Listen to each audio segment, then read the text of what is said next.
Hey, everybody, and welcome back into Back to You. We are happy to have you back joining us once again with Panger and Niner. I'm KT. We have so much to get to in this episode, including we're going to get to our Super Bowl predictions because the big game is coming up on Sunday of this week as we're recording. We've got Kerri Walsh Jennings, three-time Olympic gold medalist, bronze medalist, arguably the greatest beach volleyball player of all time. And certainly I would vouch for that as a woman and a female player and dominated everywhere she went. So we're excited to have her on. She's super inspirational. And it's great to see you guys in Panger. I mean, you're coming off the NHL All-Star break, probably a reason why we haven't heard from you on the group text message in about a week. What the heck were you doing during this time? Oh, I think I'm getting stung a little bit here. Yeah. My ability.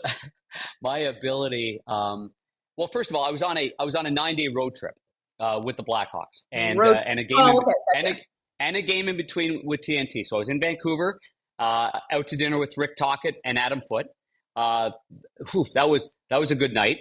And then then game in Vancouver, travel to Seattle, TNT game there, and then travel right to Edmonton for a game the next day. A day off in Calgary. Really needed that one there. And then Calgary. And then I took the flight with the Blackhawks after the game, arrive in Chicago at about 4:30 a.m. and hop on a bird right over to Arizona.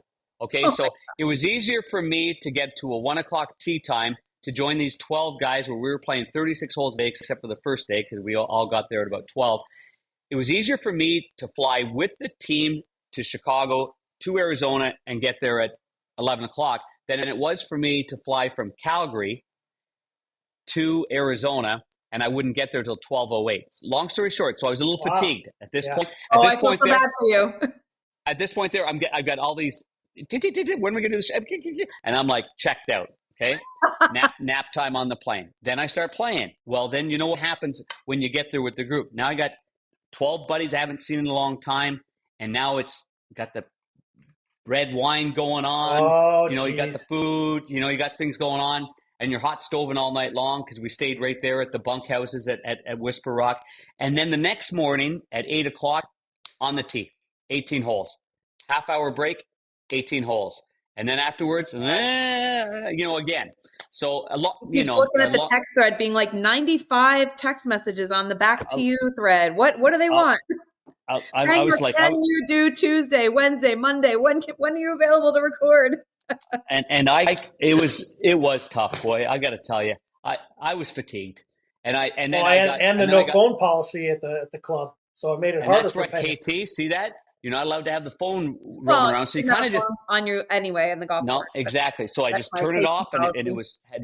That's right. And then I turned around and I left there, and I got back to Chicago at about 4, and then the next morning at 8, Lynn and I were on the plane to Jersey to be with my son and my daughter-in-law and my 3 granddaughters, and so for 4 days we were there. So I have kind of been a little bit rugged, Excuses are for losers, but these aren't excuses. It's a break. I needed this break. Don't feel bad for now you. I need another break. We need a break from your break. So KT, he's in North Jersey, doesn't call you. Yeah. He's 10 minutes from me in Scottsdale, doesn't call me. I see where it's at. Should we take a hint? He's just using us, Niner. He's just using us. I mean, wait a second. He had to go by my house to get to Whisper Rock, and he still didn't even call me.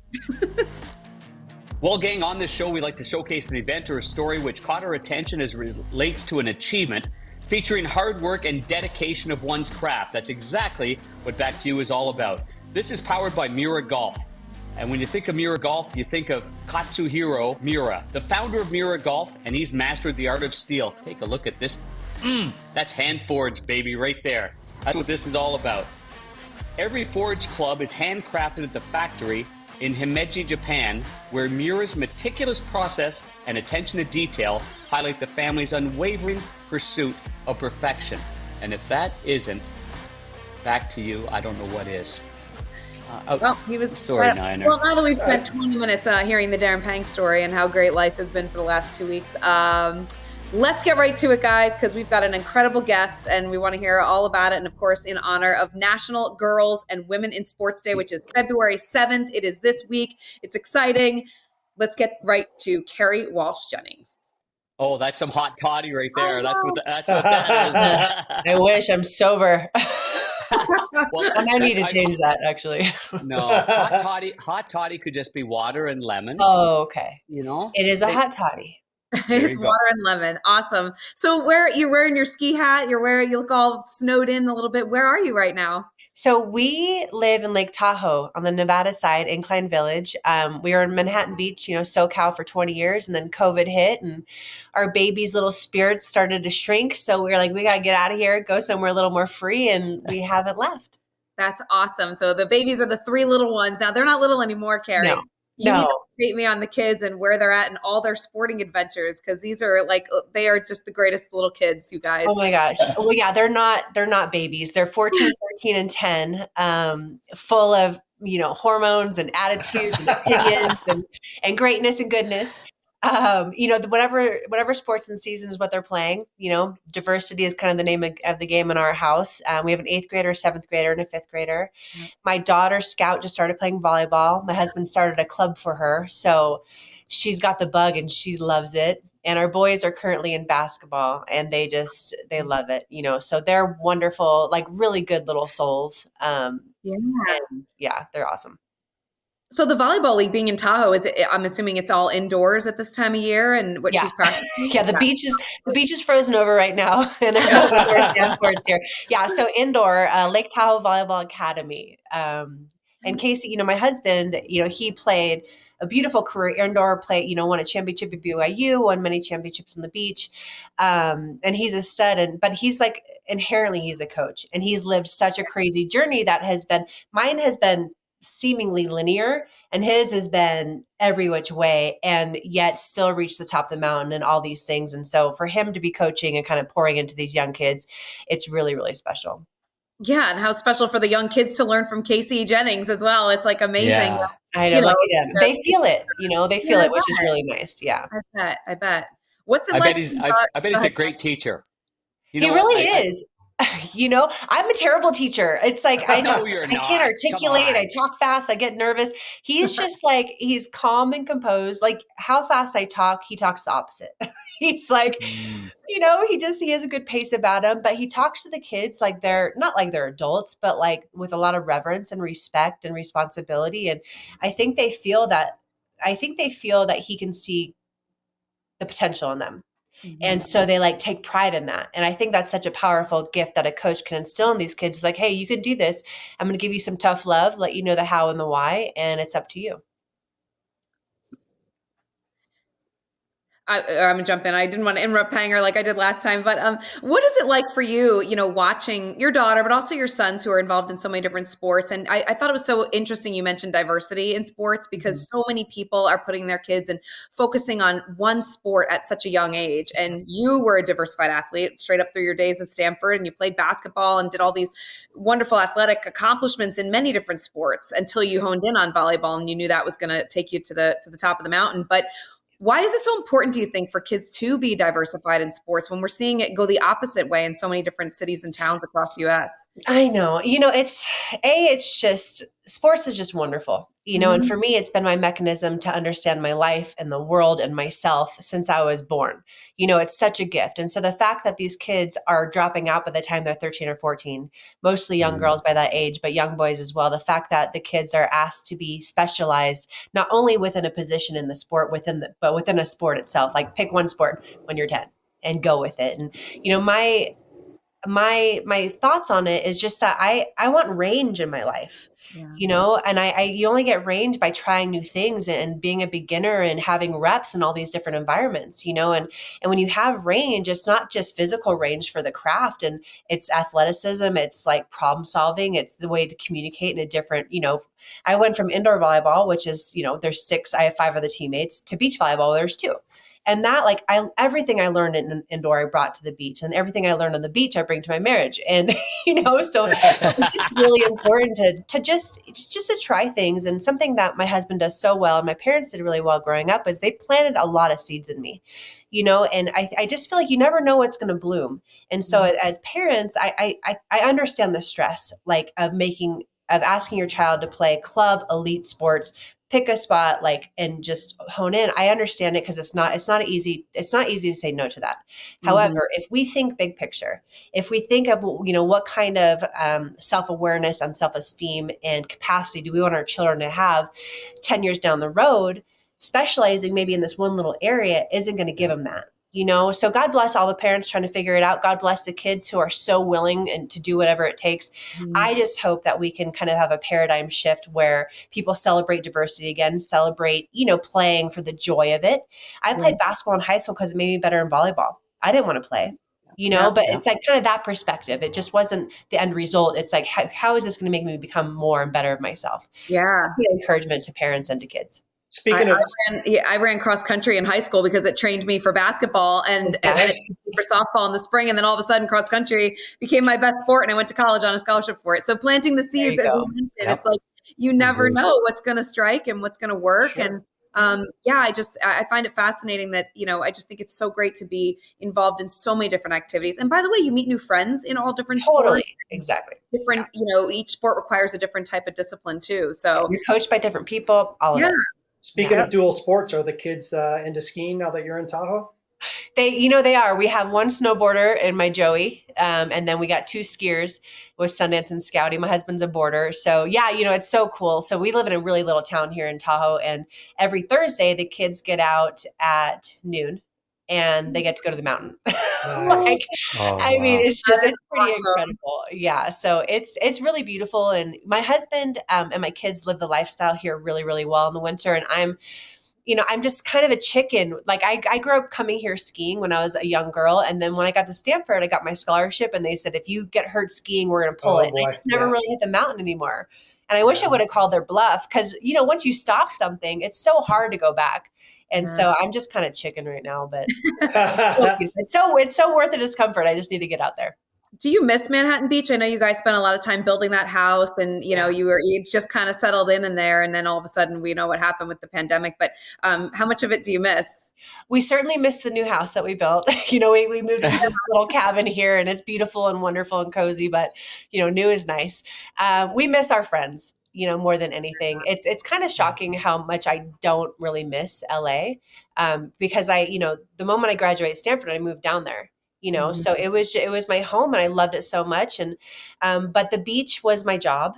It's like, I didn't go there a lot just for fun. The kids' sports were really fun. They were able to play more outside, obviously, because the weather, we missed that, but mostly our friends who are just near and dear to us and no one really visits us yet. It's ridiculous. I'm surprised they're not taking you up on that offer. I will happily be your first visitor then. Yeah. How cute. Well, if we had you guys are all welcome. If we had the nice big house here, they would, but we just got this tiny place. So one day.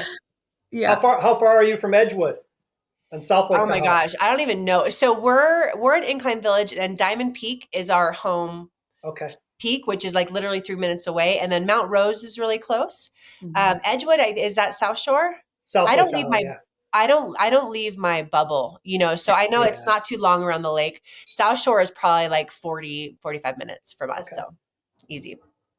That's awesome. Well, these guys are experienced with, with Tahoe because of the golf. So Craig over there on the that's corner, where they have the golf. Okay. I know Edgewood. Yeah, exactly. God, my brain's an idiot. Yeah, that's probably 30, 35 minutes away, and it's gorgeous over there. So we're on the more, in my opinion, peaceful side because we don't have the casinos along with us. Yeah, it's a little more neighborhoody over here. By any chance, a couple of years ago during COVID, the NHL did a great thing, and they had their, the Winter Classic because of COVID, but they had it right in Tahoe. Did you happen to see that or watch it, or were you close to that? No, I think that was in South Shore as well, maybe near Harvey's or one of the casinos. It was on Edgewood. It was on the golf course. Oh, was the same? Yeah. Yeah, no, I missed it. But, it's you guys know the area. It's such a perfect area to have really exclusive special events like that. They have concerts all the time. And obviously that golf tournament is just a staple. But no, I missed that. But I like hockey and I like that they did that. That's awesome. Kerri, they did a great job. You went from, obviously you talked about Los Angeles and now you're living in this quaint little town with all this, wonderfulness around you and nature and the mountains. And what is the community like for you in that area and how it's so different from LA? Well, it's just not that it wasn't friendly in LA because, in Manhattan Beach, like you have a little pocket and you kind of, your people and your regulars and all these things. I think there's just a sense of peace more peace within everyone here, because it's not a rat race. Everyone's still working hard and doing their thing, but you don't have a 45-minute commute to go 2 miles, and just kind of the stress of the outside inputs is just far less here. Different stresses, but it's a beautiful little town, and the whole town shows up for high school football games. The whole town shows up for, the kids play flag football in the fall, and like the town comes, and for Little League. So that's kind of the environment it is here. But also, our oldest is going to be a freshman next year. And so we're moving back to the Bay Area where I grew up. So oh my gosh, okay. I'm like, I'm so excited, and I'm also so intimidated. And it's just like, the lessons I've learned here is just like the power of stillness, the power of nature, the power of creating a sacred space. And it's very easy to do here. And so my task as a mama bear and as a woman who wants to feel this sense of inner peace is to bring that to the Bay Area, which, wish me luck. It's going to be a tall task, but I don't mind those. That's I think awesome. you can handle it. Yeah. You're going back home. I mean, when was the last time you actually lived there? It was back when, you were during your— I was 21. 21 last time I lived at home, and my whole family's there. I have my 3 siblings and all my nieces and nephews, and my parents, and like my mom's one of 8, my dad's one of 4. My uncle just actually passed away last week. But they all live within like 5 miles. So all of us. So it's intense. But like Los Gatos, Saratoga is kind of a Bay Area version of Incline Village, which to me, you got the redwoods, you got the peace, but right around it is madness. So yeah. Oh, we love Los Gatos, beautiful area. Great area. I want to talk to you about your, what you've been doing and what you're busy with, because you have a lot on your plate, and I know a lot of great things coming down the pipe. But we chatted years ago on a different podcast about your P1440, and it had just launched, and I love the motto behind it: 1,440 minutes in a day, make the most of it, live, believe, all of that. But it's beach volleyball in a vision for change is kind of what you guys are coming up with this big concept. So how is it going? And also, why is it so important to utilize your impact in the beach volleyball community to create such change everywhere you go with P1440? Well, 1440 is amazing. And thank you so much for asking and allowing me to talk to this. When we first talked, it was very newly launched, and we were a for-profit entity that was really trying to serve from the top down, from the pros on down to the juniors. And then COVID hit, and everything went away, and we started to focus on the juniors and digital programming and really empowering and encouraging the kids to develop themselves from the inside out. Like life is so hard.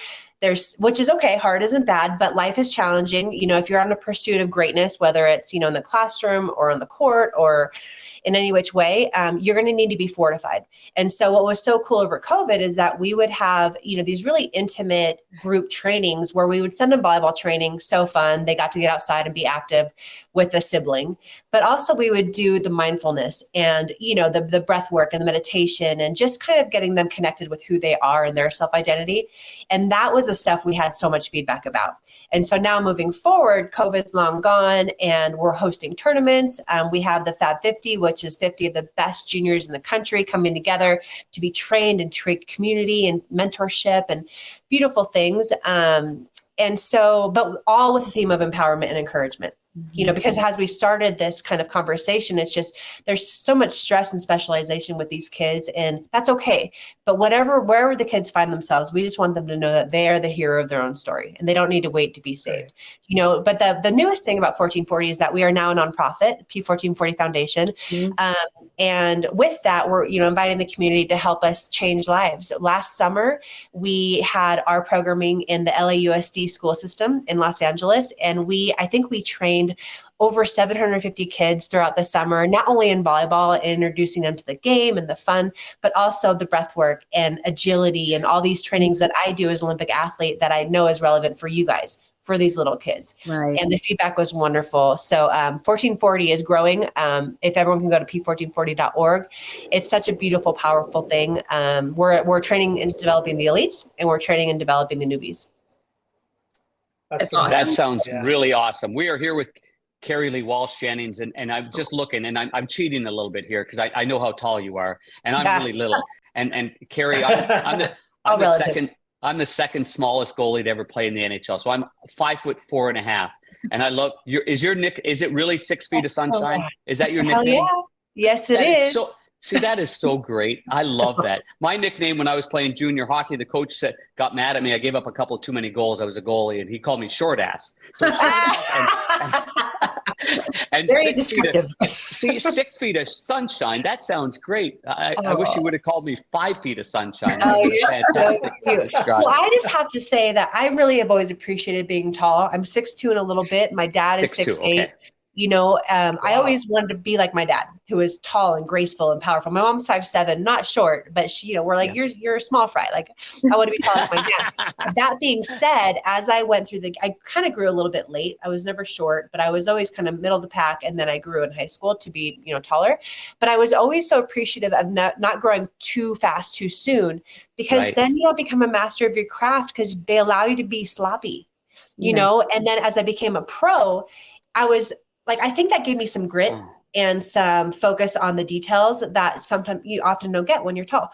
But then when I became a pro, I was so proud of myself that I had that grit, but I was like, I want to be 6'2" and a bit of me, but I want to play like I'm 5'4", like, because there's this tenacity and precision and figure it outness about smaller athletes in every sport that I have so much respect and admiration for. And the fact that you're in the NHL and kicking ass, like, your short ass.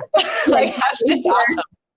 Well, Kerri, do you think then in your transition, I mean, to be smaller and then to get to be 6'3", I played with a lot of guys that, you know, they started in junior hockey or whatever, and they were smaller, and then all of a sudden they grew a little bit, and then it took them a little bit of time to find their coordination and their I guess they're not reflexes so much as just balance more than anything else, I guess. Just connecting the dots. Right. I guess that's right. Getting connectivity. Do you think that helped being a multi-sport athlete in getting to where you were then in volleyball? In that, yeah, it did. Okay. Yeah, no, that's such a good question. No doubt, you know, and I think no matter what size you are, if you're like training in different platforms and angles and, you know, like plateaus, like you're just going to develop, you're just going to be weird and be comfortable being weird, you know, and instead of like, I love people who are masters of their craft. Like, I want to be a fantastic volleyball player, but what I always wanted to be was the best athlete. Because that means you're just going to do what it takes. You know, you're not going to overthink, like, it's my platform out. Like, ultimately, it's like, know where you want the ball to go and do it, however it, you know, whatever it takes. And so that's a mentality that I think really worked for me. And, you know, having many nieces and nephews now, and some of them grew early, and lots of friends with taller kids. Like, it hurts my heart when kids grow early because they're treated like they're 3 years older and like they should have these competencies. And even if like they have muscles, it's like, no, you have to develop yourself, you know? And so it's been I really appreciate how my path has unfolded, you know? And I think wherever God gave you, whether you're 5'4", 6'2", 7 foot, like, it's your job to make the most of it. And I think developing from the inside out is a beautiful thing, but also go slow before you go fast. Yeah. Right. Do you think that helps both of you as a couple in coaching and training young athletes to know that maybe someone's growing a little bit too fast? Maybe we need a little bit more patience with that athlete or that person. Yeah, I mean, yeah, it's just wild to see these kids like fall into their bodies, you know, and I think something that my husband does really well when he coaches, and certainly when we talk to our kids, like, we're such sticklers for the fundamentals.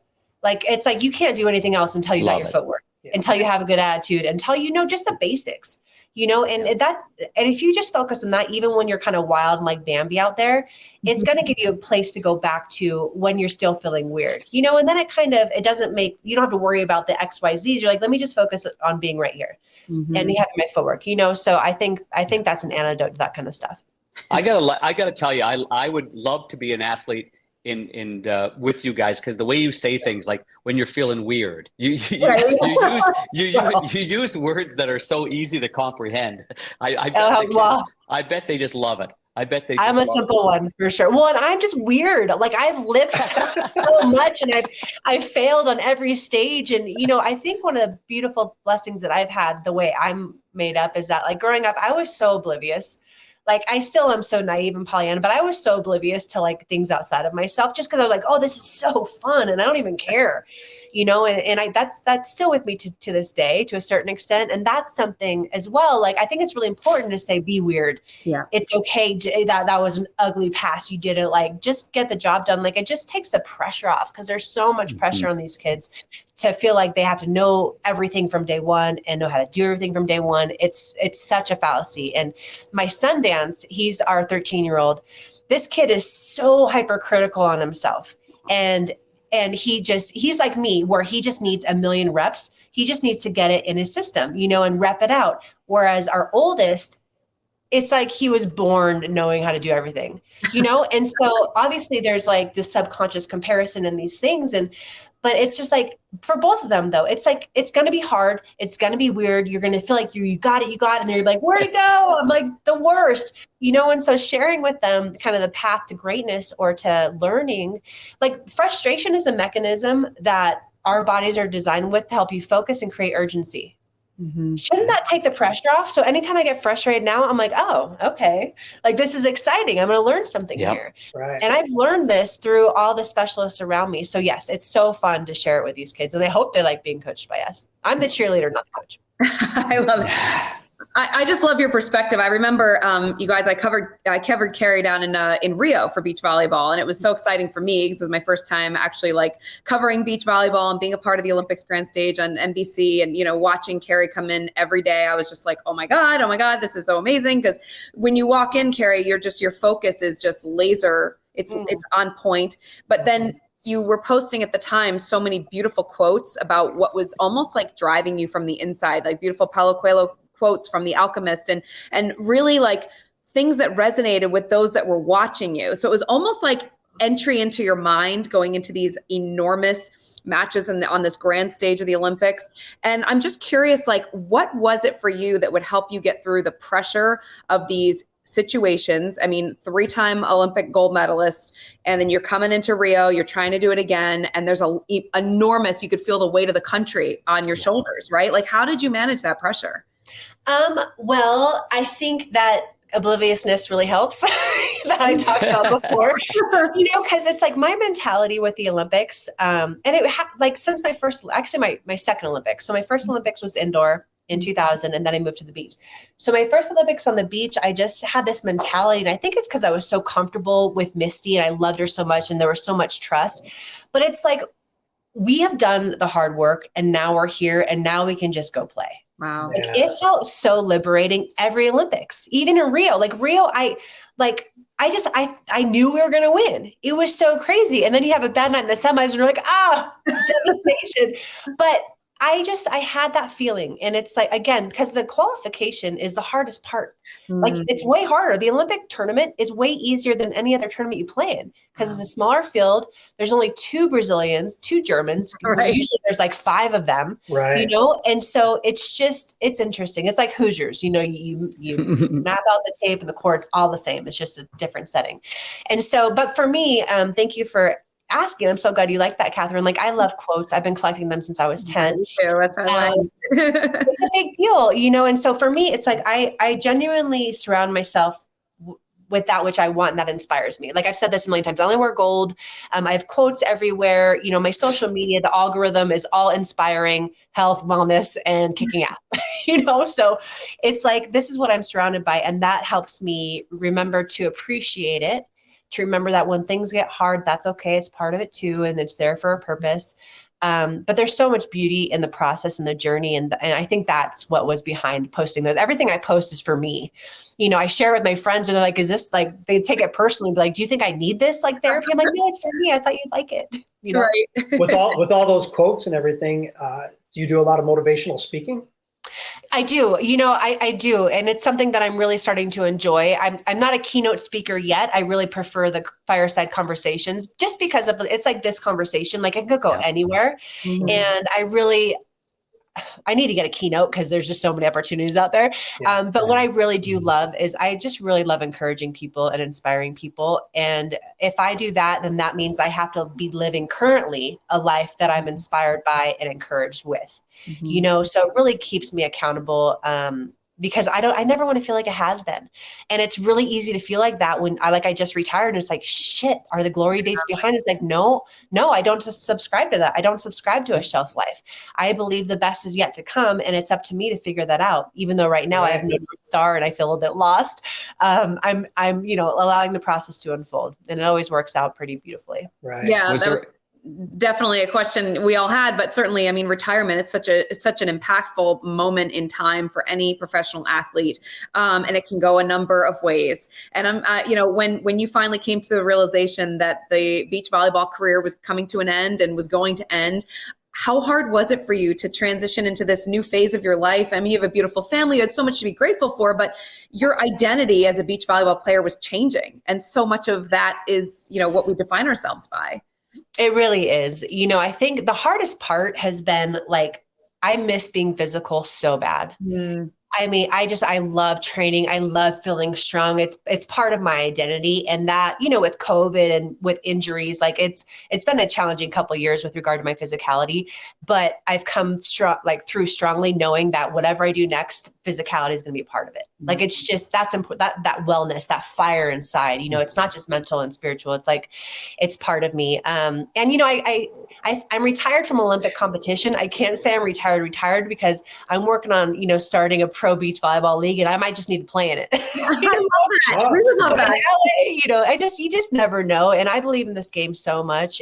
But the Olympics, now I'll be I guess a viewer, and hopefully I'll be over in Paris, like we were connecting about Kathryn, and be over there creating some content. Mm-hmm. But it's definitely it's a grieving process for sure. And it's just because my best friends are who I trained with. And, I've lived so much life with the people that I was on these journeys with, and that just goes away. Yeah. Not that the friendships go away, but I got to see them every day by default. Yeah. And life is so busy, but I'm so happy. When I was 30, we had our first child, and it's now that I'm 45 and my kids are getting older and I'm in this transition, I'm just so grateful that for me, my situation worked to start a family while I was still going. Yeah. Because I feel like I would be in major crisis right now had I not done that. And after every baby, it was so crazy. Kind of when you get pregnant, you go away, you're not competing. You kind of realize how fast the world moves on, And so I was virtually pregnant for 2 years in a row with my boys. They're Irish twins, under a year apart. And you're like, hey, well, you're forgotten. And now it's get back to work. And then after I had my daughter, same thing happened. And I thought I'd be really prepared to retire because you live these moments of the world moved on. You're fine. Mm-hmm. But there is a grieving process, and there is an identity wrapped up in it that is interesting. I need to know as a human woman soul that I provide value even when I'm not winning. Mm-hmm. And that's something that it's hard for me to feel satisfied or successful when I'm not performing to win, so I'm really trying to work on these things. And what do you do as far as replicating the discipline? Your schedule was so specific every single day when it came to your training and your eating and everything. And I find I need to be disciplined. I am very regimented with my schedule. Even if I have nothing on the calendar, I'm I'm going to find a way to make my day very strict. Are you that way too? Do you, after having such a disciplined schedule, how do you replicate that now? Well, so now what I know is I need a schedule. I need structure in my days. Otherwise, I'm just going to be listless and very, very dissatisfied. And so for me, I'm trying to take the fact that I know I need and like structure, and I structure in the non-negotiables, right? The training, the nutrition, the family time, the things that make my life feel good and make me feel good within my life. And then I just kind of create my ideal workday around that. But I need to get in my meditation and my training. That's just what I need to do, and for a while I was like, oh my gosh, all this freedom. I don't need to schedule anything. And I was miserable. It's not angry. Oh my gosh. And now I'm trying to kind of go back to where I do work out 3 times a day, but it's not like I have 3 1.5 to 2 hour trainings. It's one will be kind of an hour, and then I'll have 2 other ones that are 15 to 20 minutes. And just kind of get these workout little snacks in that, my friend calls it, and, work on my tushy and make sure I feel strong and keep my heart rate up. So it's different. But I also didn't want to sprint anymore. Like something that I'm so devoted to is like I sprinted my whole life and I didn't have control of my schedule. And so I'm really, now that I'm a big girl and transitioning, it's like I want to control my schedule and I don't want to sprint. So I've threaded the needle for so long. That's so stressful, totally unnecessarily. And so I'm trying to kind of spread out my things and enjoy, you know, the time more, the 1440. Kerri, you said 3 times a day. Can I go back to that for a second? 3? Well, you know, it sounds so dramatic, but it's just, you know, like if you were to stand up, darling, and just do like, you know, some like squats. He is standing. He is standing. Hold on. I always bring my clubs with me, Kerri. They're okay. Exactly. Just get that trunk rotation. It's so important. Watch that artwork behind you. Careful. I know, seriously. What I really believe in, and I believed in this my whole career, but I just want to keep expanding, like literally and figuratively. And if I'm not moving, I'm in trouble, you know, and I do Zoom calls and these wonderful opportunities for podcasts and work all day long. And sitting is just the death of me. I can't do it. So anything to move the energy, which obviously then will spark my spirit, like that allows me to perform better. And that's the biggest thing with retired athletes is the structure, the schedule. Every single one of them that's, you know, our friends and that we've played with, they say the same thing. And then when they don't have it, look how many of them are overweight now because they can't get back into it now. It's crazy. Right. And then it's like a domino effect. Yeah, totally. And you're kind of, because once you're an athlete, you're always an athlete. But if you're like overweight and then your joints start to lock down and you're less mobile, it's like your confidence goes and then you shrink and then you're like questioning and, you know, it's like a slippery slope and it's a human condition. I just really want to be proactive and stay ahead of it. And I have so much compassion for people who haven't moved for 10 years, but they decided today's the day.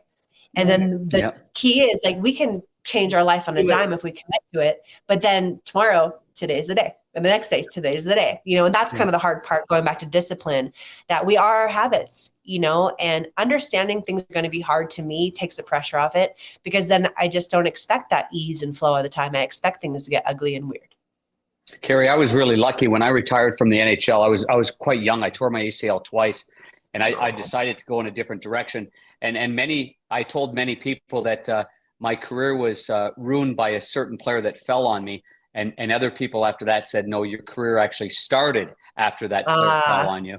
But I got into broadcasting right away, like immediately. And I tell you that, I mean, for a lot of athletes that get into broadcasting, we're very lucky because you still are around the passion, you know, although you're not part of it, you're still part of it, which a lot of former athletes aren't there. Are you considering, or do you do broadcasting as well? And with the Olympics coming up and all that kind of stuff? You know, I have done. Tappen would be unbelievable together. I would love to do it with Kathryn. My God, a couple things together over the years, which are so fun. I would love that. So easy, yeah. I think I look forward to kind of delving more into that world. I've done it, you know, in the past and just kind of in and out. I didn't want to be in the booth in Paris and just kind of locked down in one spot. I'm kind of more of a free spirit and want to be around. So I'll be in Paris and I'll be doing some kind of lifestyle Olympic centric content, which I'm so excited for. And I just talked to Molly Solomon, who we all love, and her team over there to see if we can, you know, work together on that. But, you know, because LA 2028 is coming up. And to your point, it's like, there's like a path that's visible. I have no idea what the stops are in between, but I know after Paris, there's LA and I want to be prominent there on camera, you know, inspiring and connecting and staying connected to the Olympic, you know, movement, which to me has changed my life and is so powerful, you know? So, I'm excited to be on camera. I talk so fast. Like, do you guys like edit yourself? Like, I get yelled at all the time for talking too fast, Kerri. Join the club. It is like, because you have so much to say, you're excited and you want to, but it's almost like you have to come down to a level of speaking so slowly that in your mind, you're thinking, oh, this is crazy. I'm talking so slow, but the viewer does not interpret it the way you do. Right. And, how do you get your racing thoughts to mimic that? That's a good question. I'm afraid I'm going to lose the thought. Lots of repetition. It is very difficult. When I retired, I was, as I said, 26, high octane, smaller guy, full of energy. And it was Bill Clement that I was working with at ESPN when I first started. And he just gave me some advice, and he's an experienced guy and very, very thorough with how he prepares. And we're much different in the way we are. I'm more reactionary and energetic and find things that are way out in left field. and he's more like, he's got acting skills, as an example. So Bill Clement pulled me aside one time and he says, listen, you've got great information. He says, I caught part of one, part of the other, part of the 13th thing. He says, you've got to narrow it down and find one thing to focus on and speak a little bit slower to grab my attention. And I tried to go from a rat-a-tat-tat-tat-tat guy to all right, calm things down a little bit. You'll be just fine. Well, you found your stride, clearly. Yeah, exactly. That's helpful. Prioritize what you want to tell the audience. That's a big thing too. Just make sure it's like a couple things in your head, even though you've got all these ideas, narrowing it down. Right. And I mean, unfortunately with football, I only get about 15 seconds on my head. So what the hell did you just say? Actually, you had the interview of the year. And the reason why you had the interview of the year, because you just listened and you let it come to you. Oh, with Coach Day? Absolutely. Yeah, and I recently had an interview on the bench in Edmonton with the visiting coach, Rod Brindamore, and his team was getting pounded. And I remember thinking, okay, how am I going to ask him a question? He's losing 5-0, and he just went to it, and I just kept that microphone right at his lips, and he just kept going, So there's just times where, you're a great person, even though I've just met you 38 minutes ago, but you get that feel, and then you bring them into your world, and you can, I don't know, you're going to. Well, it sounds like living in the moment is like very important, right? Because then you have the instinct to just listen and to put that mic up to their mouth. And that's something that certainly, to be great in sports, all of you guys know you have to do that. To be great on camera, you have to do that. And I swear, like, I really like to think about things like the antidote. The antidote to me to most stresses in life is to live in the moment. Mm-hmm. And that's just where everything comes to you, so I will take all of your guidance and insights with me, because, it's something I keep arguing for. I'm like, well, shit, if you met my mom, she talks to you even faster than me, and it's just part of my DNA. But then I'm like, why am I arguing for my limitations? Like, stop it. No. Also, embrace everything that makes you great, like talking fast and being energetic and being high energy. Like, that's all amazing. And by the way, that translates amazingly on camera. It sure does. It's sure does. Trait. You can't teach it. It's inherent. When you're being interviewed.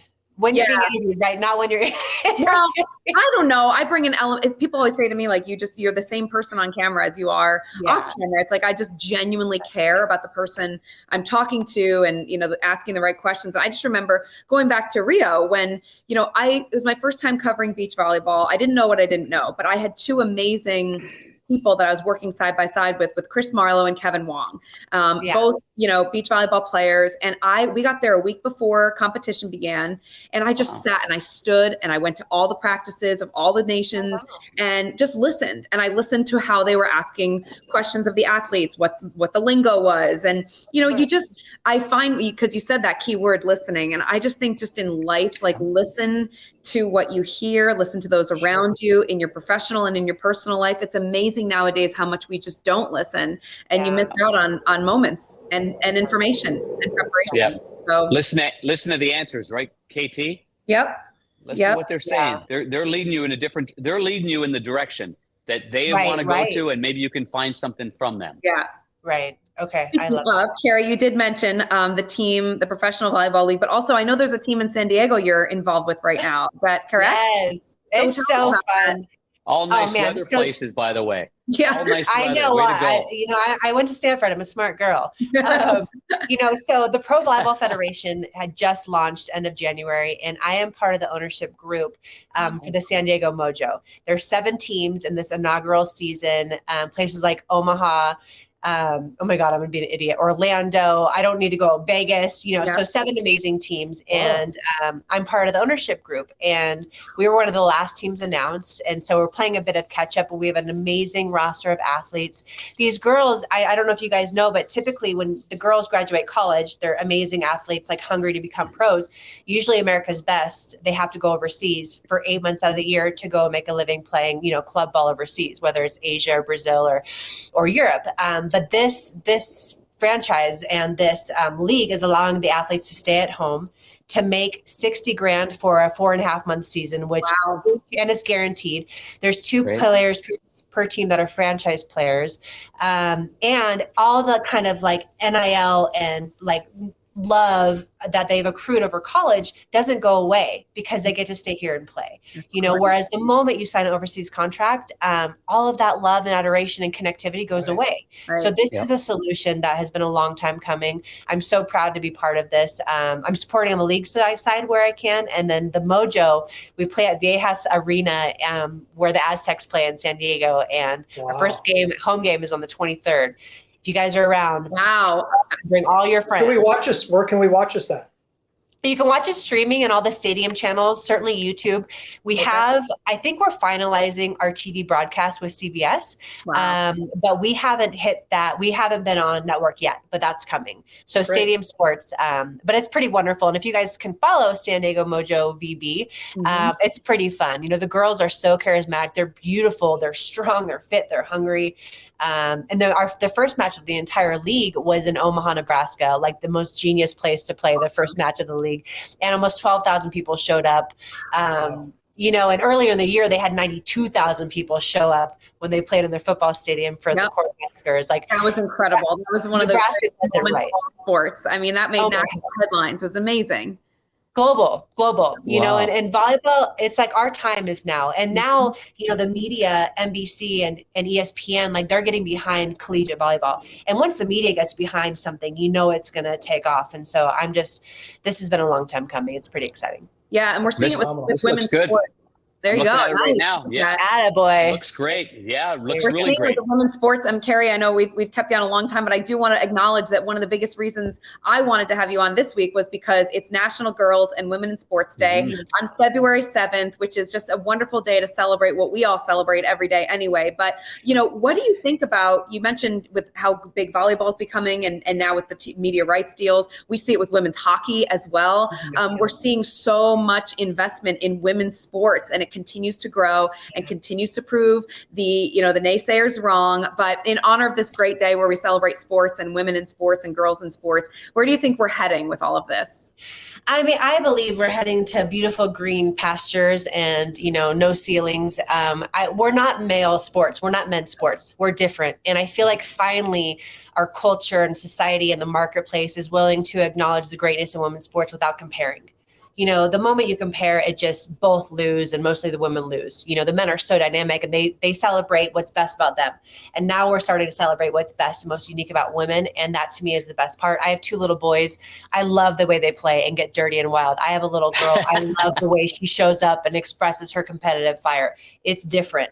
And so I want us all to just really appreciate the moment that we're in and make it consistent, and people say, how can we support? It's like, you got to show up. And you don't just show up once, like you literally got to show up. You got to tell your friends because it takes time. It's a snowball and it's just going to accrue and accumulate. But if you don't show up, it's just hard to get momentum. You're right. That's exactly right. Participation, going there, watching it. Yeah. I got 5 little granddaughters that are 4 and under. And I just spent 4 days with 3 of them in New Jersey. I've got 2 of them in St. Louis. So, oh my goodness, make this great. And and I've got to do my part as well. Yeah, that's exactly it. We need our male allies as well. That's so important. Yeah. Exactly. Well, I think it's evident that we have them. Like, we're not alone. Like initially, when the women's soccer team kind of was advocating and raging and all these things, I was like, I think there's a better way to do it where it's not so polarizing. But what I've learned through COVID and through that, it's like sometimes you got to get loud and you got to make people uncomfortable and then things settle. And then you can come together again, but I feel like I hope that we've broken through that kind of cement wall that was 10 feet thick of like, no, this is not going to change. This is the way it is. It's never the way it is. It's the way it is if you settle for it because you get what you settle for. Mm-hmm. So I think that the world, and not just the women, the world is ready to see, different expressions of sports. And I'm proud that my kids will be part of that. Yeah, that's awesome. Perfect way to end. Kerri, we've taken up so much of your time, but we know you're very busy. You got to get that 3rd workout in. It's only, noon? Seriously. 1 o'clock for time? 12:35. I got time. My daughter plays a game of 4. So. Perfect. It's always good to see you and chat with you. I can't wait to see what's coming up for Paris 24 with you. I'm sure we'll be chatting via, earpieces in different countries. But maybe I'll see you in Edgewood, all of you. Yes. We would love that. We'll be there in July. I got to start golfing so I can participate. Oh my God. It would be great. Kerri, you do not have to golf to participate. If you want to play in that tournament, let's go. Let's get Kerri involved. I would love that. I'm one of the only like 3 women that play in it. It's a little. Oh, really? But I swing and miss sometimes. I can't do that out there. No, it's not. Okay. I get so scared golfing in front of people that I basically ego can't handle that, Kathryn. Kerri, you know what you got to do, Kerri? The same thing you did in all your other sports. You got to practice. You get the the fundamentals. You get the grip. You get the foundation. And then you're going to be just fine because you're a great athlete. Trust me on that, okay? Well, I do trust you guys. And my backyard is on the golf course, so I have no excuses, really. We get those clubs out when the snow melts. I will. You guys are awesome. We appreciate this has been inspirational. Thank you very much for joining us. Pleasure meeting you. You too, you guys. God bless. Take care. We'll see you soon. Good luck with everything. Thank you. You too. And KT, that's a good friend of yours, man. You're bringing the heat. That's a good girl. I'd like to consider her a friend. I would love that, and I know she would, appeal to my ego in that regard and say that. But I have to tell you, I mean, as a young woman growing up and watching Kerri Walsh Jennings on the global stage winning gold medals with Miss Ray Trainer, and it was just amazing. Then to be told you're covering beach volleyball in Rio, and I'm like, starstruck. Doesn't even describe it, but just because you are like, wow, this is this woman I've looked up to for so long.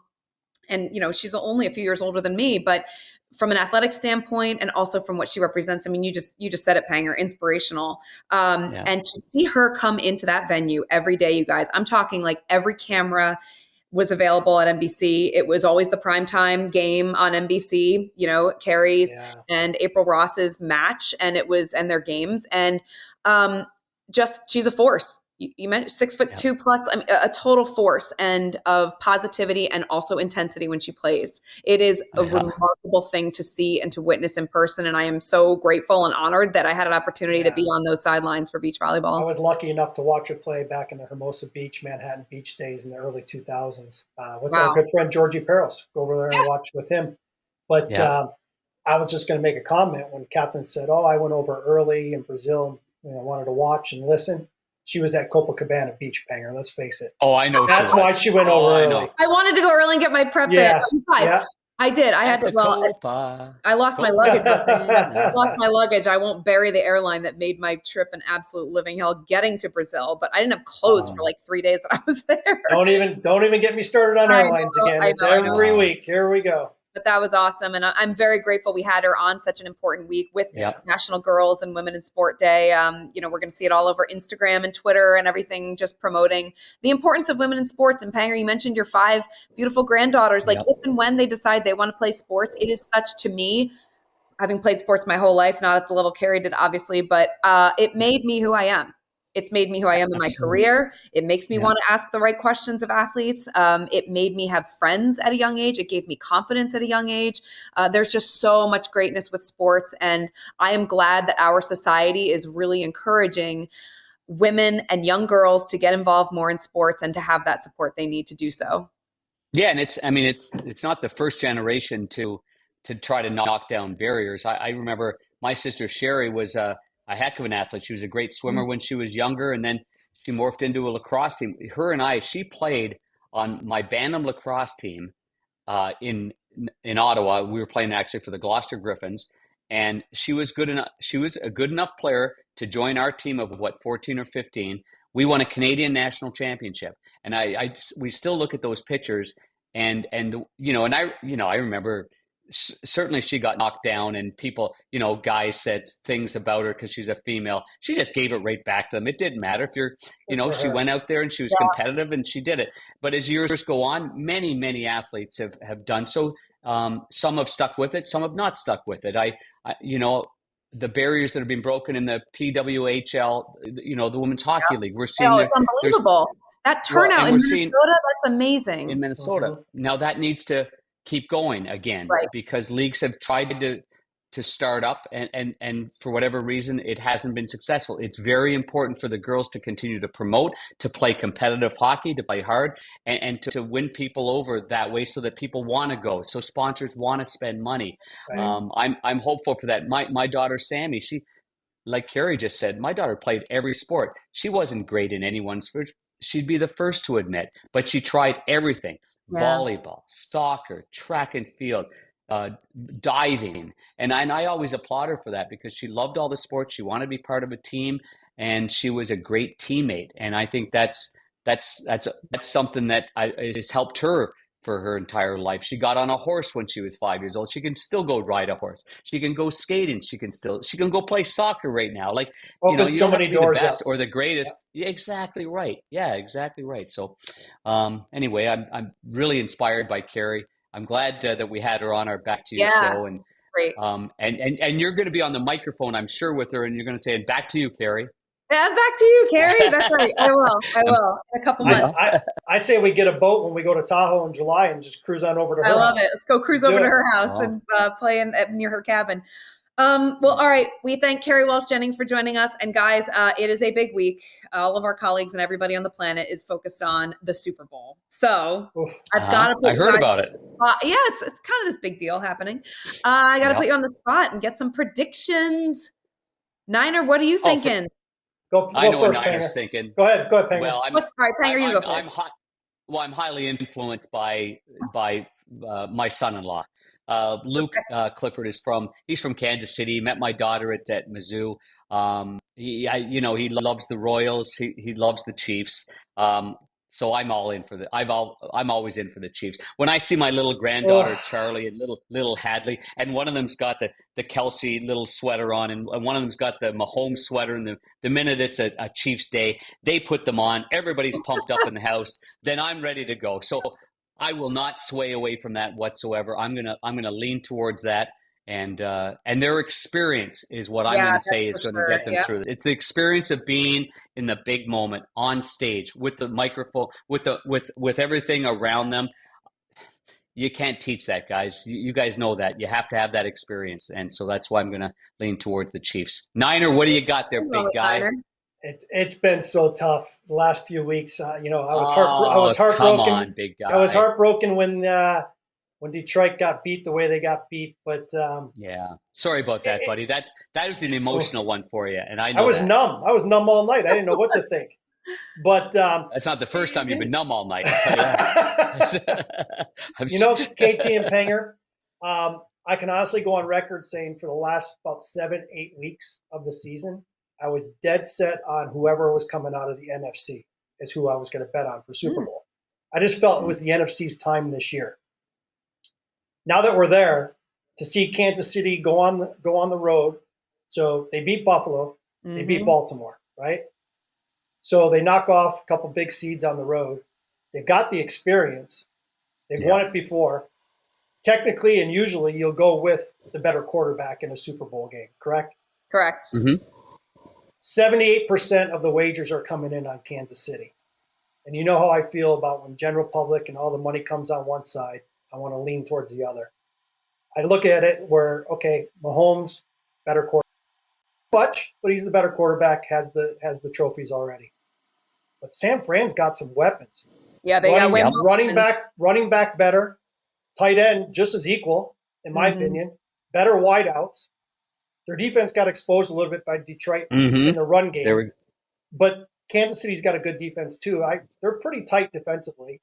It's just going to be a matter of turnovers like it always is. But it's tough because you know who I'm going to Super Bowl with, and those guys are already dead set on Kansas City. I'm leaning San Fran. I can't bet against my friends and watch the game at the same time. So what I am going to do is I'm going to bet heads. So I'm going on record by coin toss and taking heads.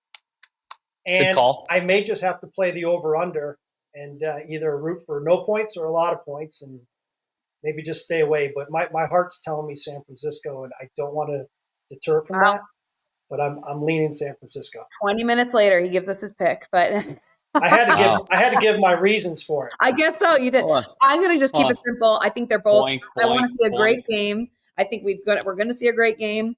Very evenly matched teams. To your point, I like the wideouts. I like the offense for San Fran a little bit better in the regard of what they've done recently, but Kansas City was not very good offensively all season long, and then all of a sudden flipped a coin, and here they are rolling into the Super Bowl. So I would not bet against Mahomes and the experience and the coaching experience of Andy Reid, and I just think that having been there, done that, this whole week is just going to be like old hat for them. They're not going to be phased at all by Vegas and the celebrities and the demands of the schedule the way maybe San Francisco will be. So I'm just leaning based on experience and based on what we've seen in recent weeks of who they've beat to get to this point. I'm going to give the edge to Kansas City. You give Andy Reid and Patrick Mahomes 2 weeks to get ready for a game. Yeah, good luck. I like the odds. On another note, it would make the Super Bowl would be even greater if they would have Tracy Chapman and Luke Combs sing Fast Car like they did in the Grammys. So good. That was so good, you guys. Was that unbelievable? By the way, I know I'm segueing into music. I always do. We never see her. We never hear from her. And for her to get up on that stage with him, oh my gosh, in a beautiful rendition. That song is amazing to begin with, but then to see her, and she's so wonderful. Haven't heard that song in so long too, and then for them to belt that out. Yeah. Go ahead. Little Charlie, when I was at the lake this summer, for some reason, Fast Car is her favorite song. And so then I played her Tracy Chapman's, and she kind of was going back and forth on the voice and wasn't sure. Tracy's a girl's name, but she's got such a beautiful, strong voice, and I explained to her and showed her pictures of Tracy, and then she's like, every single day, 5 times a day, I had to play both songs. So I had to finally make a playlist, and it had to be both songs. And it was so funny. Just incredible how that song can grab anybody. And the voice of Tracy Chapman power of music, right? I don't think her voice hasn't changed. It's crazy. In fact, she looks like incredible shape too. I mean, not seen for so long. Anyway, that was great. I just thought I'd throw that in there. And real quick, I love my music. Yeah, that's a great point. And I want to segue while we're in the music side of things here. I want to give a RIP out to our great friend Toby Keith, who passed today and or yesterday, I should say, at the time of filming this podcast. But I have a great Toby Keith story, and it goes back to the old Diamond Resorts golf tournament in Florida, which is now the Hilton Grand Vacations tournament. And his good friend, Toby Keith's good friend, Roger Clemens, who loves the DJ, calls himself DJ No Request. He rented out a bowling alley, a 2-lane bowling alley, and all the celebs came and were singing karaoke. And, I love my journey. So we're playing Don't Stop Believing. I get up there and Roger introduces me. And my great friend from college, Rob McDonald, who lives down in Orlando, he goes, "Do you realize what just happened during your song?" And I had a couple cocktails in me. I really wasn't sure what was going on. I felt in the moment that I was singing so good. I didn't even realize Toby Keith grabbed the mic and sang Don't Stop Believing along my side, singing karaoke. No way. And I thought it was me sounding so good the whole time. And I look over at Toby Keith. I'm good at this karaoke thing. And I'm like, wow, what a great thing to just happen to me. And I'll never forget that day. So, all right. That is unbelievable. Anybody record that for you? I think my buddy might have had it on his phone, or he's at least got a picture, but I'll have to ask him for it. Yeah, what a moment. That's awesome. Man. That's Rest awesome. in peace. Far too young. For sure. And again, cancer grabs somebody way too young. It's just breaks your heart, for sure. Yep. Rest in peace, Toby Keith. It's nice to hear all the tributes pouring in, though, and to hear the music everywhere on social media, and just it's he was amazing, and his music will always be there and always be a memory of who he was and what he stood for with this great country and country music as well. So never apologize for being patriotic. No, that's what he says. It's right. Right. Yeah. Speaking of, we have some wonderful patriotism with our Johnny O's gear. And I know he always has great colors, and around 4th of July, some cool logoed stuff. But we do want to give a shout out to our amazing sponsors with Johnny O's. It's you can actually go to johnny-o.com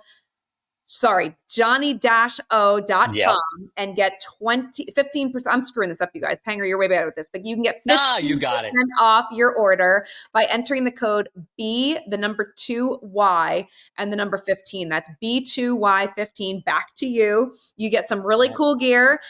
Johnny O's gear is so soft and so wonderful to wear. They have a number of women's items and more to come in the month of March, so stay tuned for that. But again, johnny-o.com, and we thank them for all the gear they gave us and continue to give us. Women's line coming soon. stay tuned. But the KT gentleman, if you lost anything like the gentleman, will be in good shape. Well, I was just over at Whisper Rock in Scottsdale. Oh, here he goes, name dropping, Craig. For 4 days. Hey, and I happened to run into our good buddy Colt Nose was over there. Nice. Stolen with all the boys, yeah. So we were all in one area, and he came over to our area, and of course I had my Mira clubs there with me for sure, without a doubt. See them right there, and the casual. You know what? I got the Johnny O's in the pro shop everywhere you go. You got the Johnny O's. I mean, he is everywhere. Truly, I know Johnny's got it's casual stuff too. That's the best part about it. But like I'm on the road all the time. You guys are on the road all the time. I wear this stuff all the time. Like it's just perfect. So and this is the kind of weather. Oh, by the way, the weather was beautiful in Scottsdale. If you guys were in the cold, hey, I'm just saying. KT, I'm just wondering when we can end this podcast so I can stop listening to all the great stuff that's happening in Penger's life. And ask Panger how many times he called me during that week while I was here. Yeah. 10 minutes away. Nope, 0. I tried a couple of times. I just couldn't get the words out. Just couldn't get the words out. 10 minutes away. Hey, Niner, you want to come meet us for a drink? I'm good. Love it. All right, guys. Well, enjoy the rest of your week. Enjoy the Super Bowl. We thank Kerri Walsh Jennings once again for joining us. We thank Johnny O's. We thank the folks at Mira and everybody else that has supported our great podcast. Back to you. Don't forget, you can log on and find us on all your social media channels as well as YouTube. And have a great week, guys. Enjoy the Super Bowl, the big game, and we'll chat afterwards. See who was right. Enjoy, guys. That sounds great, everybody. Great job, guys. KT. Niner, have a good week. Bye, guys.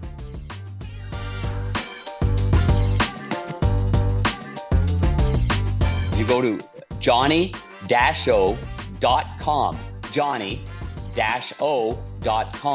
50% off the first purchase and using the B2Y15. B2Y15. Back to you, 15. So that's 15% off their first purchase. Our good friends over at Johnny O's. And don't forget, well, gang, on this show, we like to showcase an event or a story which caught our attention as relates to an achievement featuring hard work and dedication of one's craft. That's exactly what Back to You is all about. This is powered by Mira Golf. And when you think of Mira Golf, you think of Katsuhiro Miura, the founder of Mira Golf, and he's mastered the art of steel. Take a look at this. That's hand-forged, baby, right there. That's what this is all about. Every forged club is handcrafted at the factory in Himeji, Japan, where Mira's meticulous process and attention to detail highlight the family's unwavering pursuit of perfection. And if that isn't Back to You, I don't know what is.